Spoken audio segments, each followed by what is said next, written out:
So just pulled up at Walmart. We have a big task at hand. Until the end, don't need to pretend again and again. We'll stick together. Everything is alright with you by my side.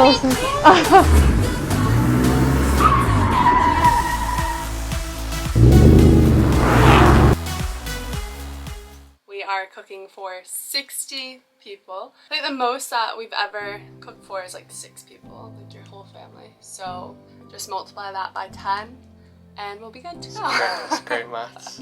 So yeah, time to hit the shopping list.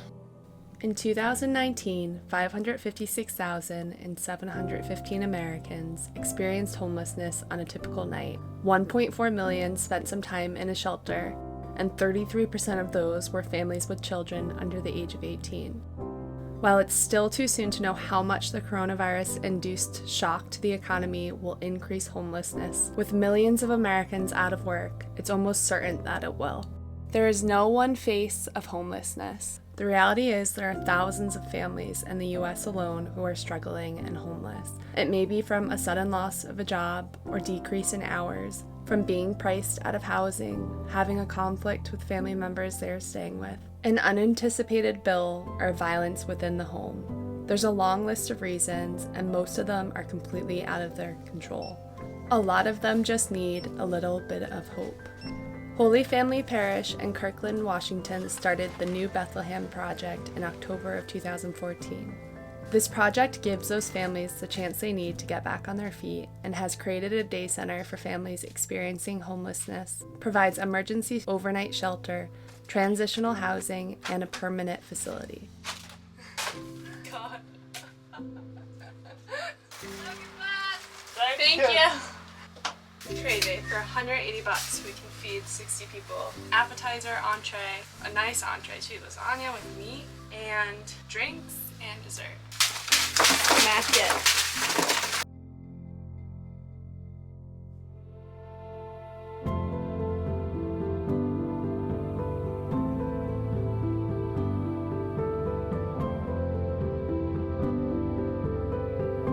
We've never cooked for 60 people before, so we got... Let alone in a bus that has the smallest oven you've ever seen. Oh, look at that! Look at it. Look at that! So let's see what we got. So we're gonna have a nice lasagna. We got the already made sauce, but we're gonna add a little bit of our own spices and pizzazz to that. Then we have a salad. This is just gonna be given to them because it has to already be closed, packaged, sealed tight. So we're just gonna give them this, little bit of variety with this dressings as well. And then we are going to have a meat lasagna as well as a vegetable lasagna. Some juice boxes because actually this organization, every single family has one kid in it under 18. And what adult doesn't love juice boxes as well? And then some dessert.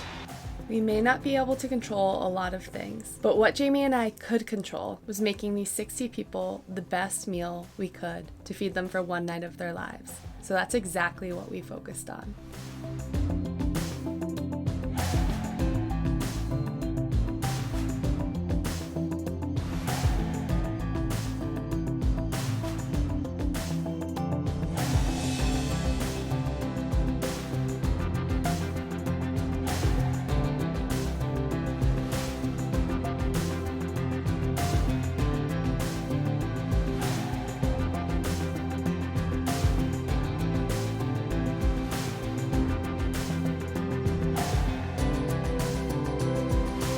Alright, 3 tins complete.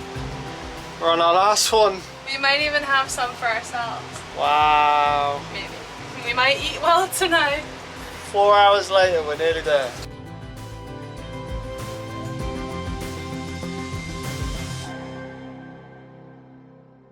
And this is the aftermath. Look at this mess. All of this. I'm a mess. My back hurts. Food's done. We've got 4 trays. We've got cookies. We've got bread that we still got to do. Alright, time to clean the bus.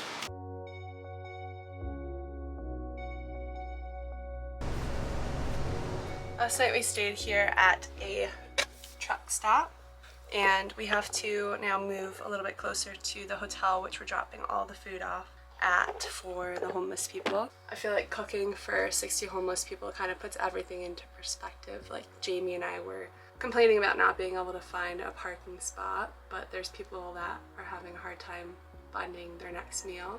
And no matter what, like we always have our home, we always have food. So yeah, kind of just like put everything into perspective. But it's been a tough last day or so, but in comparison to what other people are going through, it's honestly nothing. So we have nothing to be complaining about.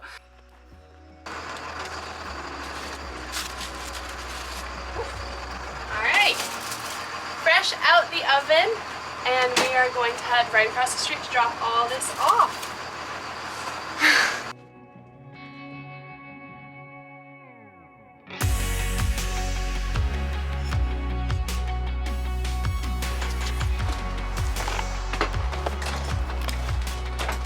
Mission success. Just dropped off all the meals. Can't believe we did it. They seemed really appreciative. So that's going to fill the bellies of some people that need it.